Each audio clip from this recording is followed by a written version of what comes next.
वालेकुम प्यारे बच्चों, मेरा नाम अब्दुल रज़्ज़ाक इकबाल अहमद है। बुरहान मुंबई महानगर पालिका के वीटीसी क्लास में मैं आपका इस्तकबाल करता हूं, खैर मकदम करता हूं। आइए हम आज अपने लेसन की तरफ बढ़ते हैं। अस्सलाम वालेकुम प्यारे बच्चों, आज हम जमात हफ्तुम का मज़मून तारीख़ और सबक हमारा पहला सबक तारीख़ के माखज़, इस सबक से मुताल्लिक़ मालूमात हासिल करने वाले हैं।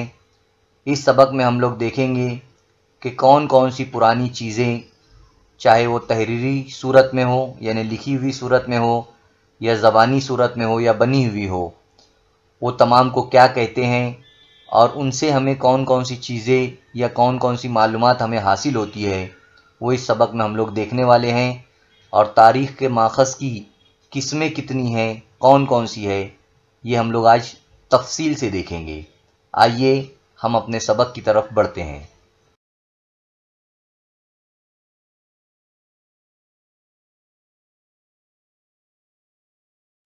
इससे पहले वाली जमात में हम लोगों ने तारीख़ के कदीम दौर से मुताल्लिक़ मालूमात हासिल किए थे कि कदीम दौर में कौन कौन सी बातें थी, वो सब हम लोगों ने देखा था।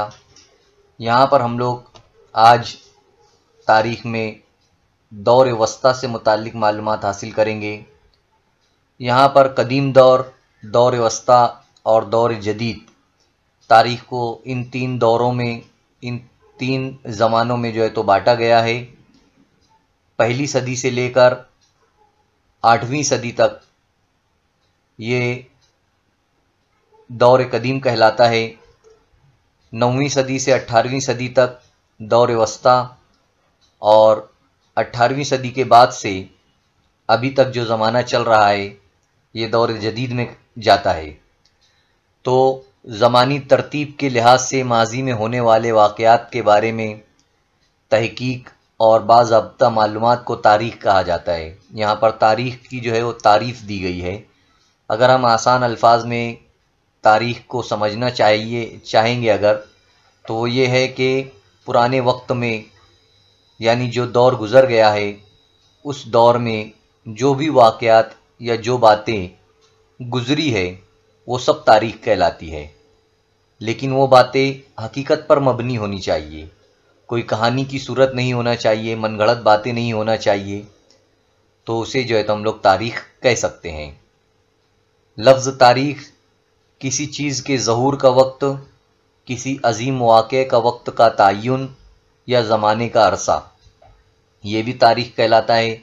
यानी अगर कोई चीज़, कोई ख़ास चीज़ अगर बनती है, ज़ाहिर होती है, तो वो एक तारीख़ कहलाएगी।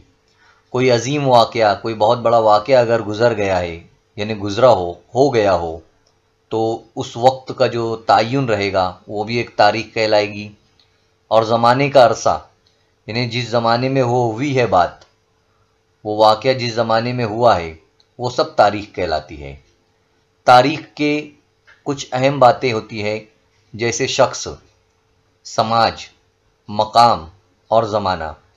तारीख़ में हम लोग अक्सर पढ़ते हैं किसी शख्स के बारे में, किसी समाज के बारे में, और कोई वाक़या अगर होता है तो उसमें मुकाम होता है कि वो वाक़या या वो बात किस मुकाम पर हुई। ज़माना यानी वक्त, वो किस वक्त हुई, कौन सी सदी में हुई, कौन सी ईस्वी में हुई, है ना। हम लोग सन पढ़ते हैं कि 1947 में हमारा देश आज़ाद हुआ, तो एक ज़माना हमारे सामने आता है। गांधी जी ने जो है तो आज़ादी की तहरीक में हिस्सा लिया, बढ़ चढ़ कर हिस्सा लिया, तो गांधी जी एक शख्स है, तो वो हमारे सामने आता है। सभी लोगों ने उनका साथ दिया, तो सभी लोग यानी समाज के लोग, तो समाज हमारे सामने आता है। मकाम, भारत को आज़ादी मिली तो भारत एक मकाम है, एक जगह है। तो इस तरीके से शख्स, समाज, मकाम, ज़माना, ये सब चीज़ें जो है तो तारीख़ में बहुत अहमियत की हामिल होती है। तारीख़ काबिल एतबार शहादतों पर मबनी होनी चाहिए। कुछ भी मनगढ़ंत बातें, कहानियाँ इसमें तारीख़ में नहीं होती है, बल्कि शहादत जो होती है वो सच्चाई पर मबनी होती है। यानी कोई भी बात हो तो वो उसके शवाहिद हमारे पास होना चाहिए, उसके बोलना चाहिए कि हमारे पास सबूत होना चाहिए, तो जब वो तारीख़ सही साबित होगी। इन्हीं काबिल एतबार शहादतों को तारीखी माखज़ कहा जाता है। अब जिन चीज़ों से ये साबित होता है कि उस दौर में ये हुआ है, चाहे वो कोई किला हो, सिक्के हो, या कोई लिखी हुई सूरत में तहरीरी शक्ल में कोई चीज़ें मौजूद हो, तो ये जो चीज़ें जब हमको मिलती है तो इन चीज़ों को माखज़ कहा जाता है ना। इन्हें ही जो है तो हम लोग तारीखी माखज़ कहेंगे। आइए अब हम और आगे जो है तो तरतीबवार देखते हैं कि कौन कौन सी चीज़ें यानी कि तारीखी माखज़ कौन कौन से होते हैं।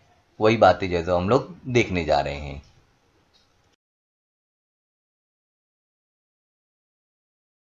अब देखिए हमारे सामने जो है तो यहाँ पर तारीखी माखज़ में 3 माखज़ जो है तो हमारे सामने हैं, यानी हमने इनकी दर्जाबंदी कर दी है। पहला है मादी माखज़, दूसरा है तहरीरी माखज़ और तीसरा है ज़बानी माखज़। हमें इन तारीखी माखज़ की तफ़शीस करके इनकी असलियत का पता लगाना पड़ता है ना। असलियत का पता लगाते हैं हम लोग। इन माखज़ की बड़ी होशियारी और बारीक बीनी से इस्तेमाल करना भी जो है तो ज़रूरी होता है। जब हम लोग किसी इमारत को देखते हैं, किले को देखते हैं, मकबरों को देखते हैं, या सिक्के हमें कहीं से खुदाई के दौरान ज़मीन के अंदर से बर्तन मिलते हैं, ज़ेवरात मिलते हैं, सिक्के मिलते हैं, तो उन चीज़ों का हम लोग बारीक बीनी से उनकी तफ़शीस करते हैं। जो लोग आर्कियोलॉजिस्ट होते हैं, जब खुदाई में जब चीज़ें बाहर निकलती है तो वो बड़े ही उनको एहतियात के साथ उनको अपने कब्ज़े में लेते हैं, और कब्ज़े में लेने के बाद उनका अलग अलग टेस्ट किया जाता है। उन चीज़ों का उनके ऊपर अलग अलग अमल किया जाता है और पता लगाया जाता है कि ये चीज़ जो हमें मिली है ज़मीन के अंदर से वो कितनी पुरानी है, कितने साल, कितने 100 साल पुरानी है, और उनका बारीक बीनी से मुशाहिदा किया जाता है, देखा जाता है उनको। तो यही बातें जो है तो यहाँ पर है। हमने देखे कि दर्जाबंदी कर दी गई है मादी माखज़ की, तहरीरी माखज़ की और ज़बानी माखज़ की। तो मादी माखज़ में कौन कौन सी चीज़ें हैं, तहरीरी माखज़ में कौन कौन सी चीज़ें आती हैं, ज़बानी माखज़ किसे कहते हैं, वो हम तरतीबवार देखेंगे। अब हमारे सामने यहाँ पर है पहला मादी माखज़। तो मादी माखज़ को और क्या कहा जाता है? मादी माखज़ को कहा जाता है तबई माखज़ भी कहा जाता है ना।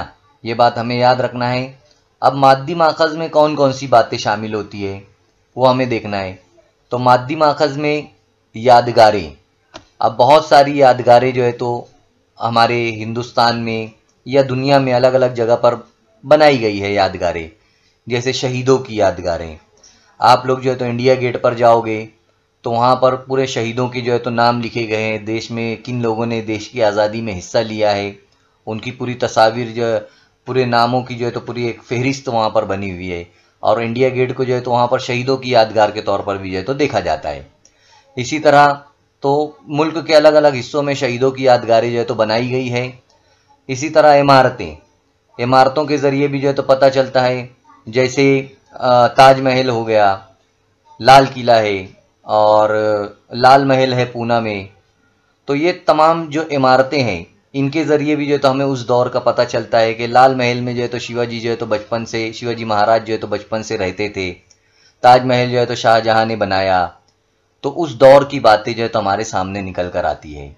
इसी तरह गारों के अंदर जो पहाड़ होते थे, पहाड़ों के अंदर जो है तो एक अलग तरीके से खुदाई करके और अच्छा वहाँ पर गारों के अंदर बनाया जाता था, यानी संग तराशी की जाती थी, मूर्तियाँ जो है तो बनाई जाती थी, वहाँ पर कुछ तहरीर भी होता था। तो उस दौर का हमें पता चलता है। जैसे अजंता की गारें, एलोरा की गारें हैं, तो हमें बहुत सारे मालूमात वहाँ से मिलती है उस दौर की। इसी तरीके से कुतुबों के अंदर भी जो है तो कुतुबों के ऊपर भी जो है तो नाम और किसी खास शख्स के बारे में या किसी दौर के बारे में बहुत सारी चीज़ें जो है तो तहरीर मिलती है, जहाँ पर हम लोग वहाँ से मालूमात हासिल कर सकते हैं। इसी तरह सिक्के बहुत पुराने हैं, कौन से दौर के हैं, सोने के सिक्के हैं या चांदी के सिक्के हैं, उन सिक्कों के ऊपर राजा के, देवी देवताओं के तस्वीर होती थी, या वहाँ पर साल का इंदिराज होता था, साल लिखा रहता था कि इस साल का है, या ज़बान अलग अलग होती थी। अरबी ज़बान में होता था कुछ तहरीर, या संस्कृत ज़बान में या पाली ज़बान में, फ़ारसी ज़बान में, जिस ज़बान में भी जो है तो कुछ उसके ऊपर तहरीर होता था, तो हमें पता चलता था कि ये उस ज़माने के सिक्के हैं। फिर उस ज़माने में कौन सा राजा था, फिर उसका धर्म क्या था, उसका मज़हब क्या था, वो हमें पूरा पता चलता है सिक्कों की मदद से। इसी तरह तांबे की तख्तियाँ, पहले दौर में लोग तांबे की तख्तियों पर भी लिखा करते थे। तो जो तहरीर तांबे की तख्तियाँ, और तांबे की तख्तियाँ ख़राब नहीं होती थी। अगर हम कागज़ पर लिख कर जो है तो रखते थे, अगर ज़मीन में वो चला जाता तो मिल जाता था, उसमें मिट जाता था, सब तमाम मिल जाता था। लेकिन तांबे की तख्तियाँ जूं की तू वैसे ही थी, तो उनके ऊपर भी बहुत सारी तहरीरें मिलती हैं। तो उन तहरीरों के ज़रिए भी जो है तो हमें पता चलता है उस दौर का। इसी तरह से किले, अब बहुत सारे किले हैं हमारे महाराष्ट्र में भी, बहुत सारे किले हैं। पन्हाला का किला है, रायगढ़ का किला है। तो इन किलों के ज़रिए, और लाल किला है हमारा दिल्ली में, तो उसे किसने बनाया, किस राजा ने बनाया, कब हुआ, उसके ऊपर कब्ज़ा किसने किया, तो वो तमाम बातें जो है तो हमें किलों के ज़रिए भी जो है तो पता चलती है। तो ये तमाम बातें जो है तो ये मादी माखज़ कहलाएंगे, इन्हें तबई माखज़ भी कहते हैं। तो ऐसे जो माखज़ होते हैं, ऐसी जो चीज़ें होती है, इनसे हमें तारीख़ का पता चलता है, उस दौर का पता चलता है, उस दौर के रहन सहन, उस दौर के राजा महाराजा लोगों की ज़िंदगी, उस दौर के मज़हब, उस दौर की ज़बान, इन सब बातों का पता हमें इन तबई माखज़ के ज़रिए या तो फिर मादी माखज़ के ज़रिए पता चलता है।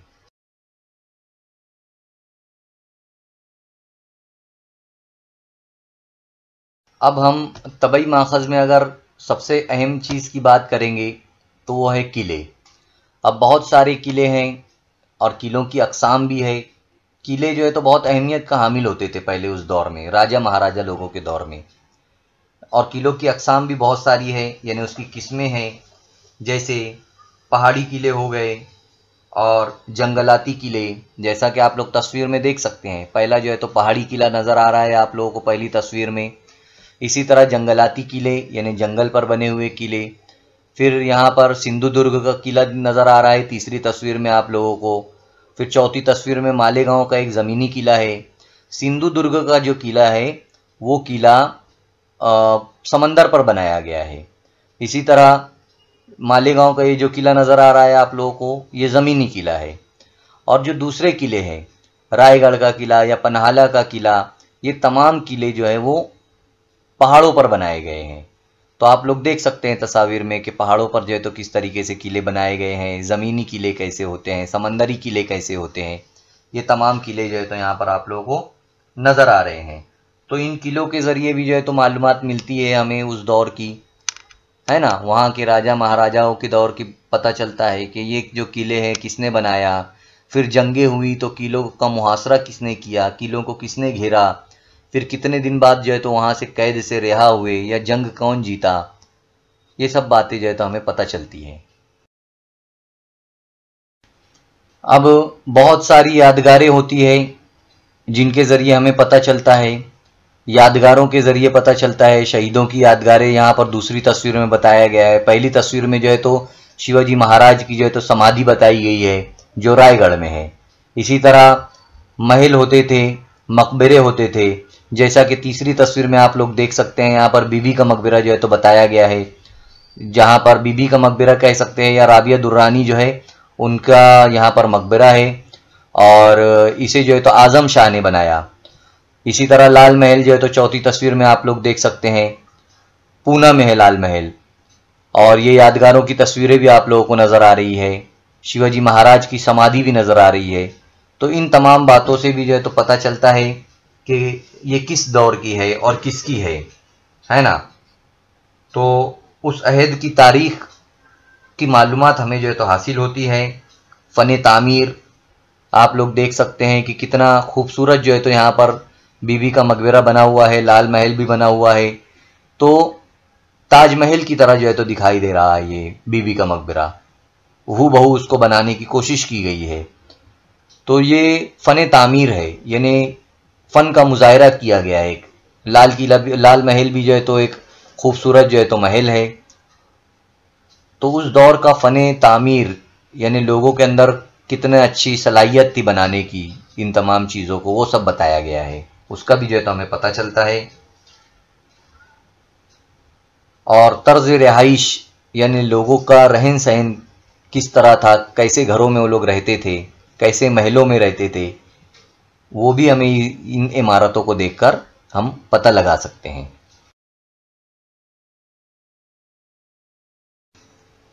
अब हम देखेंगे उस दौर के सिक्के। तो सिक्कों से पहले हम यानी रुपयों से पहले हम कुछ बातें देखेंगे, उसको जान लेते हैं हम लोग। कौन सी बातें? कदीम ज़माने से हम सुनते आ रहे हैं कौड़ी, दमड़ी, धेला, पाई, पैसा, आना, रुपया वगैरह वगैरह, है ना। ये सब पहले सिक्के थे जो राइज थे। कभी कौड़ी चली, कभी दमड़ी, कभी धेला, कभी पाई, कभी पैसा, आना, रुपया, ये सब चला करता था। पहले 5 पैसे, 10 पैसा, 20 पैसा, ये सब भी जो है तो पहले चला करता था, वो बंद हो गया है। इन सिक्कों की बुनियाद पर कुछ ज़रबुल मिस्ल यानी मिसालें जो है तो बनाई गई है, मुहावरे भी बने हैं, हमारी ज़बान में है वो शामिल हो गए हैं। जैसे कौड़ी के काम का नहीं, है ना, चमड़ी जाए दमड़ी ना जाए, पाई पाई का हिसाब रखना, रुपया पैसा हाथ का मैल है। ये बातें जो है तो हम लोग अक्सर हमारे जो बुजुर्ग हैं उनसे सुनते आते हैं, सुन रहे हैं हम लोग। तो ये बातें जो है तो हम लोगों को रुपयों पैसों का पता चलता है, उनकी अहमियत का पता चलता है। आगे हम लोग जो है तो उस दौर के रुपये पैसे, पुराने दौर के तारीख के, उनके मुतालिक मालूमात हासिल करेंगे। आइए देखते हैं। अब हम यहाँ पर बहुत सारी मालूमात देखने वाले हैं। जैसे मुख्तलिफ हुक्मरानों के दौर में राइज सोने के, चांदी के, तांबे के सिक्के जो है तो तारीखी माकिस के तौर पर हम लोग इस्तेमाल करते हैं। उनकी अहमियत जो है तो बरकरार है। यानी पहले के दौर में जो राजा महाराजा होते थे वो लोग सोने के, चांदी के, तांबे के सिक्के जो है तो राइज किया करते थे, उनसे जो है तो लेन देन किया करते थे।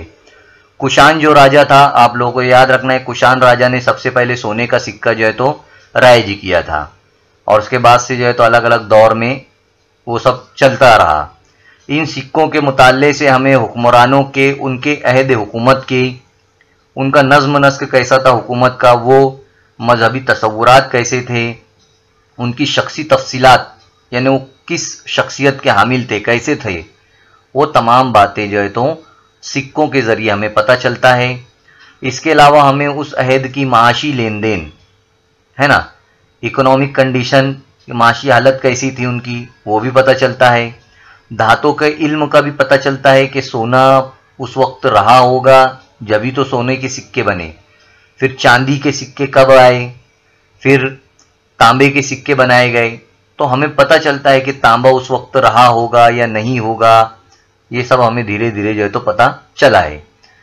इसी तरह मुगल शहंशाह अकबर के राइज करदा सिक्कों पर राम और सीता की तस्वीरें, या हैदर अली के राइज सिक्कों पर शिव पार्वती की तस्वीरें, हमें उन हुक्मरानों के अहद में जो उनकी हुकूमत थी उस वक्त हम आहंगी कितनी थी, मजहबी हम आहंगी, यानी वो लोग किस तरीके से दूसरे मजाहिब के लोगों को भी साथ में लेकर चला करते थे, है ना, इस बात का पता चलता है। क्योंकि उनके जो राइज सिक्के थे उसके ऊपर राम सीता की तस्वीरें थी और शिव पार्वती की भी तस्वीरें थी, तो पता चलता है कि किस तरीके से मजहबी हम आहंगी थी। इसी तरह पेशवाओं के राइज करदा सिक्कों पर अरबी या फारसी जबान का इस्तेमाल होता था उस वक्त। पेशवा कौन? जो राजा महाराजा थे, मराठा सरदार, मराठा राजा महाराजा लोगों के अंडर जो काम करते थे, जो पेशवा हुआ करते थे उनके साथ में, है ना।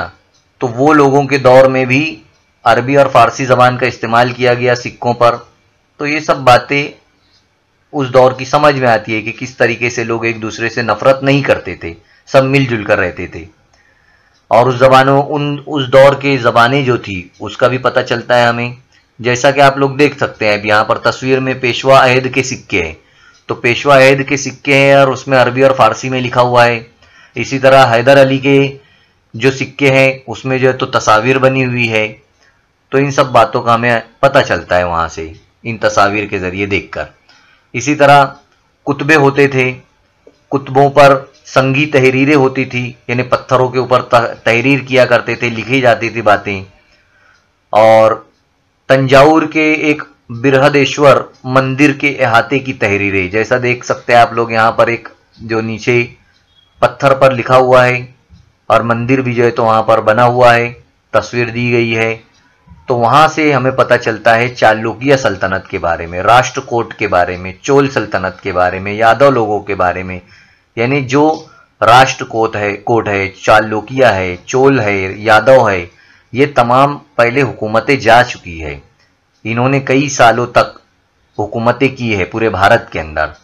तो उन तहरीर की वजह से वो जो लिखा हुआ है उसके जरिए हमें उनका पता चलता है कि उन्होंने किस सन में हुकूमत यहां पर की और उस दौर में कौन सी जबानें थी, संस्कृत जबान थी या पाली जबान थी, है ना, या तमिल जबान थी जो दक्षिण भारत में यानी जनूबी भारत के अंदर चली।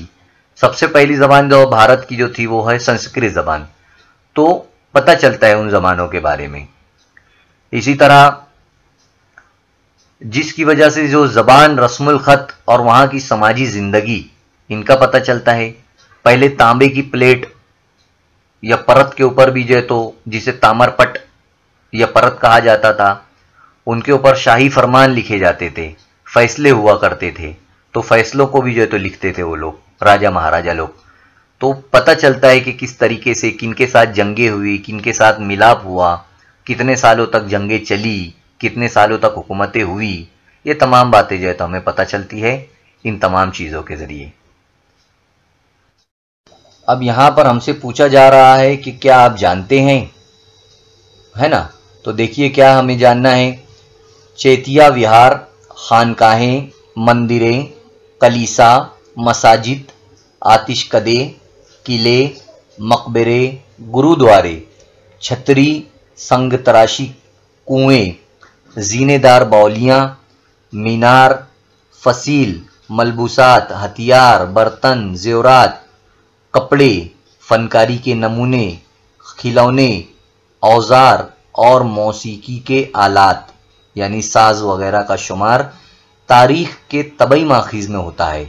यानी कि इसे भी जो है तो हम लोग माखज कहते हैं, मादिया तबई माखज कहते हैं, है ना। ये सब ऊपर जो दिया हुआ है, चैत्य विहार, खानकाहें, मंदिरें, कलीसा, मसाजिद, ये सब इबादत गाहें हैं।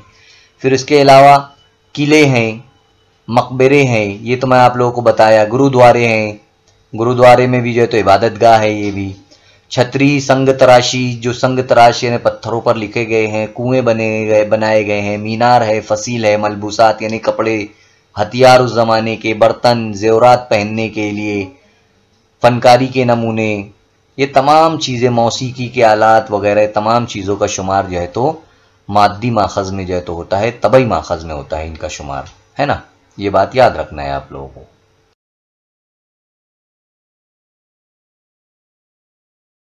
अब हम यहां पर देखेंगे तहरीरी माखज, यानी ऐसी चीज़ें, ऐसी तहरीरें, ऐसी लिखावट जिनके ज़रिए हमें उस दौर की बातों का पता चलता है, ज़बानों का पता चलता है ना। कहते हैं ना अक्सर कि 100 बातें अगर हम लोग कहेंगे तो उनकी अहमियत नहीं होती है, बल्कि हमारे पास कुछ लिखा हुआ अगर रहेगा तो उसकी अहमियत होती है, यानी उनसे हमें बातों का पता चलता है।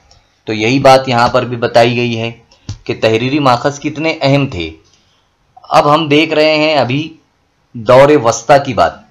तो दौर वस्ता में यानी बीच के जो दरमियानी ज़माना है उसमें देवनागरी ज़बान का इस्तेमाल, अरबी, फ़ारसी और मोड़ी, आप लोग पहली तस्वीर में देख सकते हैं कि देवनागरी ज़बान यहाँ पर है, उसके बाद अरबी ज़बान है, फिर नीचे फ़ारसी ज़बान और उसके बाजू में जो है तो मोड़ी रस्मुल ख़त जो है तो दिया गया है, तहरीर दी गई है। तो ये तमाम ज़बानों में जो है तो उस वक्त तहरीर किया जाता था। भोजपत्रों पर, पोथियों, मजहबी किताबों में, ग्रंथों में, शाही फरमान में, यानी बादशाह लोग जो फरमान देते थे, जो हुक्म करते थे, फिर बादशाहों की जो सुआनें थी, उनके ज़िंदगी के बारे में जो किताबें छपी, फिर तस्वीरों की मदद से भी जो है तो बहुत सारी हमें उस ज़माने की बातों का पता चलता है।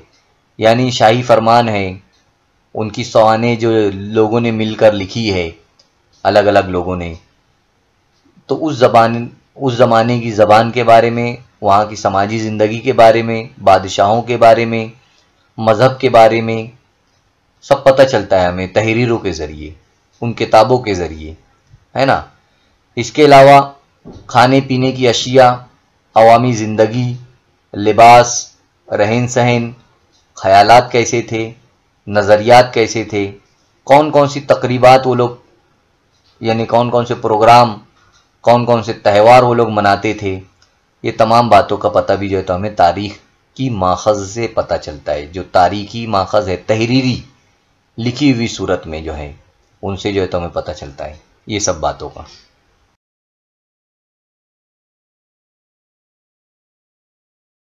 अब तहरीरी माखज़ के अंदर कौन कौन सी बातें, कौन कौन से माखज़ है तहरीर के अंदर, तो ख़त व किताबत व मुरासलात।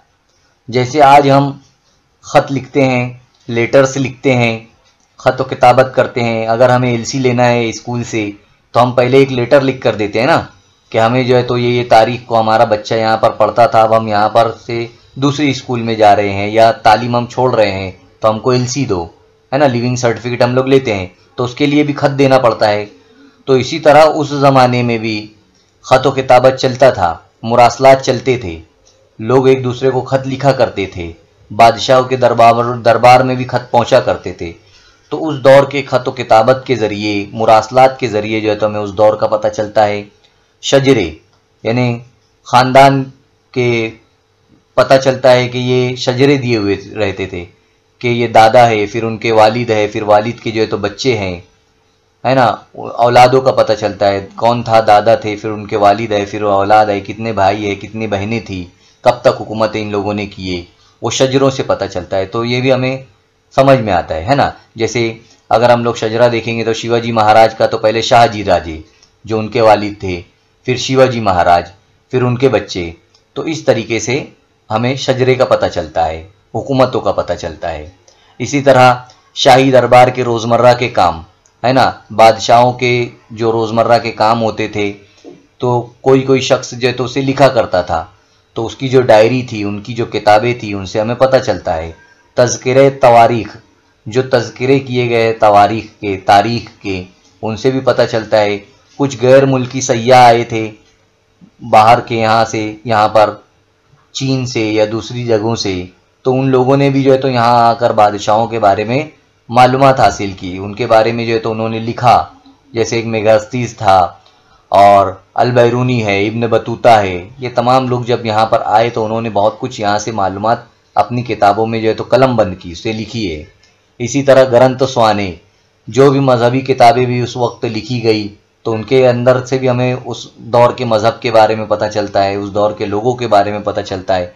फिर जो बादशाह महाराजा जो लोग शाही फरमान दिया करते थे, अपने फ़ैसलों को जो है तो सुनाते थे, तो वो फ़ैसले जो है तो लिखी हुई तहरीरी सूरत में जो है तो वो लोग पेश करते थे, फिर वो दूसरे बादशाह के पास जाता था, तो ऐसी बातचीत हुआ करती थी।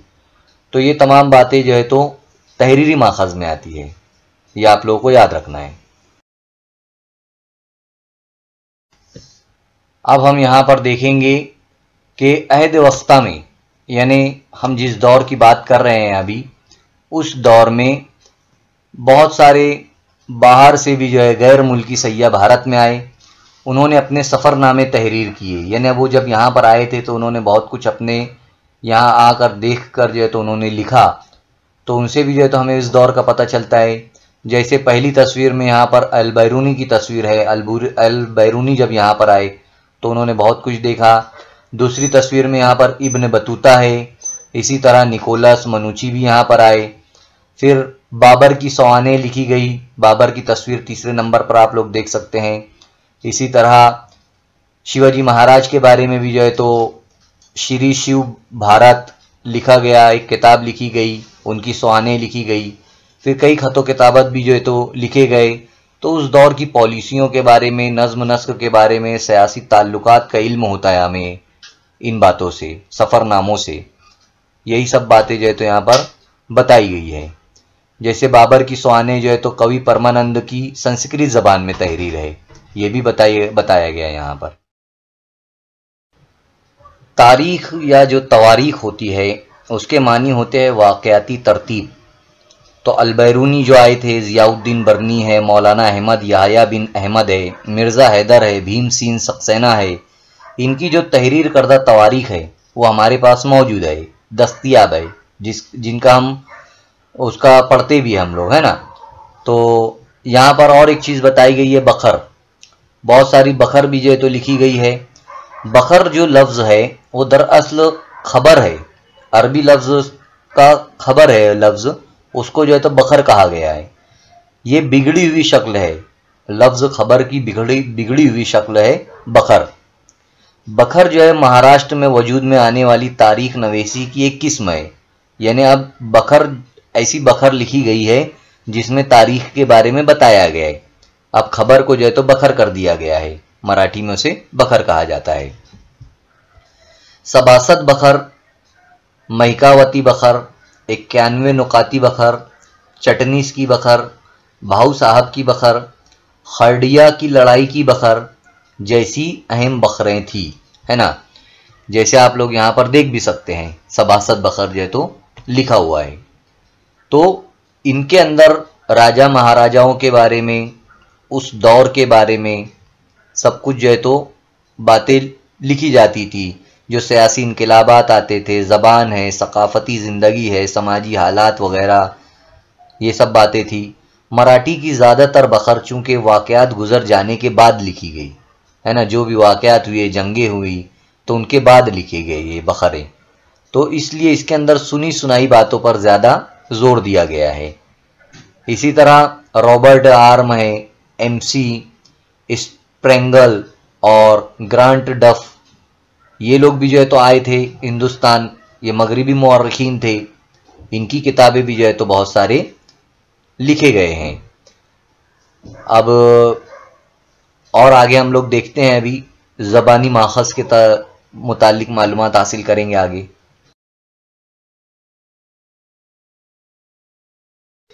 अब हम यहाँ पर देखेंगे ज़बानी माखज़, है ना।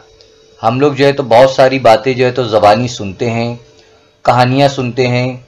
कई गीत जो है तो हमारे यहाँ पर शादी ब्याह के मौके पर या जब बच्चे छोटे होते हैं तो उन्हें सुलाने के लिए लोरियाँ गाई जाती है और अलग अलग जो है तो उन्हें कहानियाँ सुनाई जाती है। ये तमाम पुराने वक्तों की भी जो है तो होती है। तो ज़बानी माखज़ में कौन कौन सी चीज़ें आती है जिनसे हमें पुराने वक्तों के बारे में पता चलता है, पुराने दौर के बारे में मालूमात हासिल होती है, वो हम देखने जा रहे हैं। पहला है लोकगीत, यानी आम ज़बान में जो गीत होते हैं, जो ना तो आप लोगों को कहीं पर मिलेंगे बल्कि वो लोग गाते थे, एक दूसरे के ज़रिए जो है तो हम तक पहुंच गए हैं। जो शादी ब्याह में भी जो है तो औरतें जब बैठती हैं तो वो आप लोगों ने देखा होगा गांव में कि वो जो है तो गीत गाती हैं, तो उन्हें जो है तो लोक गीत कहते हैं। इसी तरह सरगुज़िश्त, यानी एक दूसरे से जो है तो सुनी सुनाई बातें, वो भी हम तक पहुंची है कहानियों की सूरत में या और किसी शक्ल में जो है तो हम लोगों तक पहुंच गई हुई है। श्लोक, यानी नारेबाजी करना या कहावतों की तरह जो है तो ये भी होते हैं श्लोक, जो पुराने वक्तों से चले आ रहे हैं। या इन्हें मजहबी जब कुछ होता है पूजा वगैरह तो उसमें भी जो है तो ये इस्तेमाल होते हैं।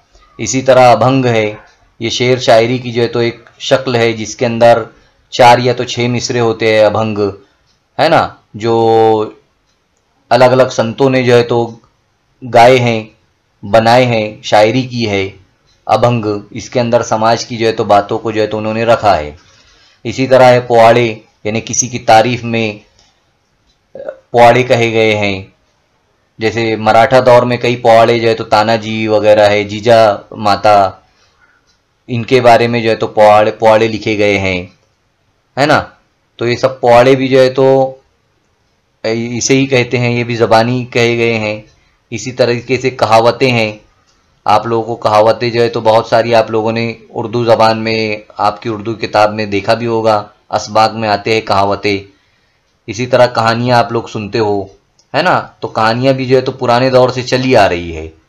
इसी तरह फर्जी हिकायात यानी फर्जी बातें जो आप लोग सुनते आ रहे हो, जिसके अंदर कुछ आप लोगों को सबक मिलता है, अच्छी बातें मिलती है, समझ में आती है, तो ये तमाम चीज़ें जो है तो ज़बानी माखज़ है, जो हमें पुराने वक्तों की कुछ मालूमात जो है तो हमें उनसे भी हासिल होती है।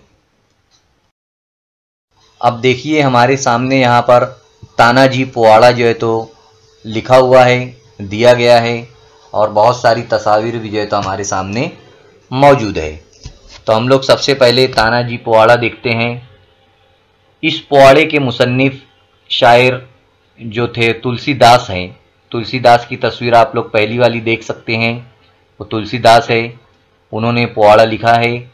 इस पोवाड़े में सिंहगढ़ की मुहिम का जिक्र किया गया है। सिंहगढ़ है ना, सिंहगढ़ की मुहिम जब शिवाजी महाराज के दौर में हुई तो उसके बारे में यहाँ पर बयान किया गया है। इसमें तानाजी आप लोग देख सकते हैं, शिलार मामा शिवाजी महाराज और वीर माता जीजाबाई जो शिवाजी की वालदा थी, उनकी माँ थी, तो उनके बारे में जो है तो यहाँ पर बताया गया है। उस पोवाड़े का कुछ हिस्सा यहाँ पर दिया गया है, जैसे मामा बोलाया तो लागला 80 वर्षीचा म्हातारा, लागीन राहिले रायबाचे तो मजला सांगावी, माझ्या तानाजी सुभेदारा जे गेले सिंहगडाला, त्याचे पाठीरे पाहिले नाही पुढारे पाहिले, ज्याने आंबारे खाईला बाठा बुजरा लाविला, त्याचे झाड होनी आंबे बांधले, किल्ला हाती नाही आला, सिंहगड किल्लाची वार्ता काढू नको तानाजी सुभेदारा, जे गेले सिंहगडाला ते मरुनाशी गेले, तुमच्या सपाटा होईल असे बोलू नके रे मामा, आम्ही सुरमर्द क्षत्री नाही भिणार मरणाला। तो इस तरीके से तानाजी का जो पोवाड़ा है वो तुलसीदास ने जो है तो लिखे हैं। तो ये यहाँ पर इनके जरिए भी बहुत कुछ मालूमात हमें हासिल होती है कि सिंहगढ़ की मुहिम के बारे में जो है तो हमें पता चलता है कि उस दौर में सिंहगढ़ की मुहिम में कौन गया, कैसे गया, क्या क्या हुआ, किसने क्या कहा, ये तमाम बातों का यहाँ पर जिक्र मिलता है।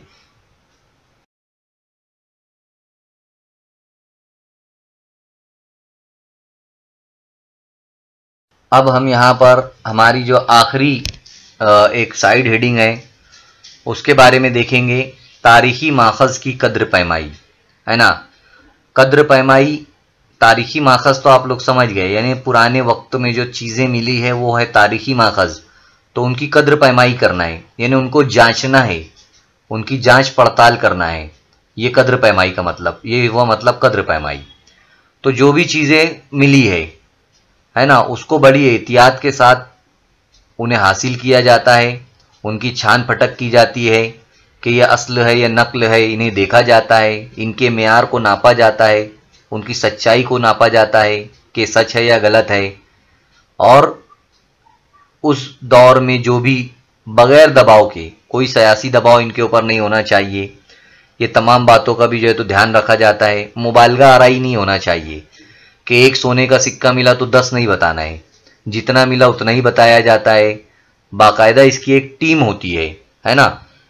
इन माखज़ात को हासिल करने के लिए एक टीम होती है जो खुदाई करती है, आर्कियोलॉजिकल जो टीम होती है, वो टीम जो है तो पूरे भारत की एक अलग से बनाई जाती है, और वो जो है तो हर तरफ जहाँ उन लोगों को पता चलता है वहाँ पर जो है तो खुदाई करके वहाँ की चीज़ें जो है तो हासिल करते हैं वो लोग, और नहायत बारीक बीनी के साथ जो भी चीज़ें मिलती है तो उनकी सेहत का उनका ख्याल रखना पड़ता है, वो चीज़ों का ध्यान रखना पड़ता है। तारीख लिखने का भी जो है तो एक बहुत बड़ा काम, तारीख लिखना भी बहुत अहम काम होता है, और इसमें बगैर गैर जानिबदार, यानी ऐसा नहीं है कि किसी शख्स के बारे में अगर वो बुरा भी हो तो उसके बारे में अच्छाई लिखते चले जाए, ऐसा नहीं होता है। और बहुत सारी चीज़ों का जो है तो ध्यान रखा जाता है इन बातों में, यानी जब तारीखी चीज़ें हमें मिलती है तो उनको बराबर लेना, उनकी जांच पड़ताल करना, या किसी बादशाह के बारे में, राजा के बारे में या पुराने वक्त के बारे में अगर कुछ लिखना होता है, तारीख लिखना होती है, तो बहुत सोच समझ कर जो है तो ये सब चीज़ें करना पड़ती है। तो यहाँ पर हमारा ये तारीखी माखज़ की जो कद्र पैमाई है ये भी ये ख़त्म हुआ। इस तरीके से हमारा जो पूरा सबक है यहाँ पर वो ख़त्म होता है। इसमें कुछ सवालात के जवाबात हैं मश्क में, वो आप लोग आसानी से कर सकते हैं। सबक को अगर आप लोग अच्छी तरीके से वीडियो को देख लेंगे तो आप लोग आसानी से समझ सकते हैं और सवालात के जवाबात भी आसानी के साथ कर सकते हैं। उम्मीद करता हूँ कि आप लोगों को ये समझ में आया होगा। इंशाअल्लाह ताला नेक्स्ट वीडियो में हम फिर मिलेंगे। अल्लाह हाफिज़। बच्चों, इस वीडियो को आपको लाइक करना है, चैनल को सब्सक्राइब करना है और बेल आइकॉन का बटन दबाना है ताकि आपको आने वाले नए वीडियोस की नोटिफिकेशन मिलते रहे। इसी तरह डिस्क्रिप्शन बॉक्स में आपको जाना है और वहाँ पर चंद अहम सवालात है।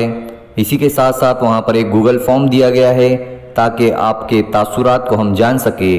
इसके लिए आपको गूगल फॉर्म को पूरा फिल करना है और लास्ट में आखिर में सबमिट का बटन जो है तो आप लोगों को दबाना है। उम्मीद करता हूँ कि आप लोगों को जो कुछ सबक में समझाया गया है वो तमाम चीजें समझ में आ गई होगी। आप लोगों को जो होमवर्क दिया गया है वो आप लोगों को करना है अपने असातिज़ा की मदद से, अपने साथियों की मदद से। और नेक्स्ट लेसन में हम फिर मिलेंगे इंशाअल्लाह। अल्लाह हाफिज़।